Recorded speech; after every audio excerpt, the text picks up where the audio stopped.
Hello, this is Caelan Huntress, and today I'm going to tell you about this book in 3 minutes, The 25-Minute Meeting. Now, the cover doesn't actually have all of these weird psychographic effects. It's just because the yellows and the blues in my green screen kind of match it a little bit, so I apologize for the technical difficulties. But it's actually a really good analogy for how meetings blend in to the rest of our work. A meeting takes as long as we decide it's going to take. You might have heard of Parkinsons Law, that work will expand to fit the amount of time allocated for its execution. And so if you give yourself a very slim margin of time to create and execute and finish a piece of work, then you can get it done in that period of time. But if you leave it open, then the work will fill that open time. And that happens a lot of times with our meetings.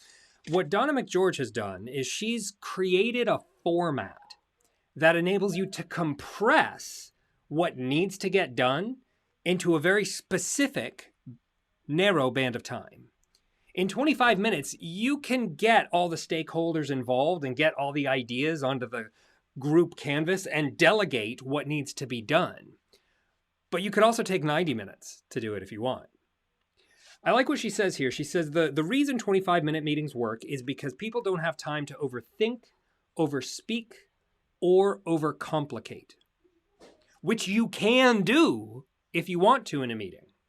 You can let anybody go on and on about whatever random tangent that they're talking about. But if you can stick to a clear agenda because you know that the end of the meeting is coming up soon, then you can get a lot more done and make a lot more happen. She provides some really practical tools for making your meetings run better. And here, I'll show you one of these. She's got this model in here for scan for 12 minutes. Take a look at what needs to happen. Focus for 8 minutes on the things that need to get done. And then in the last 5 minutes, you act. In those last 5 minutes, you can decide what is it that needs to get done, who's going to do it, and how are we going to remain accountable. So I tried a 25-minute meeting for a while. I typically have 30-minute blocks in my scheduling calendar. And I went down to 25 for a few months to see what's it like to do 25-minute meetings. And I was able to get just as much done. And I had that 5-minute break to stand up and stretch my legs and prep for the next meeting so that I could schedule them back to back. But the really interesting thing was it got me in the habit of articulating what I wanted out of a meeting before we scheduled it.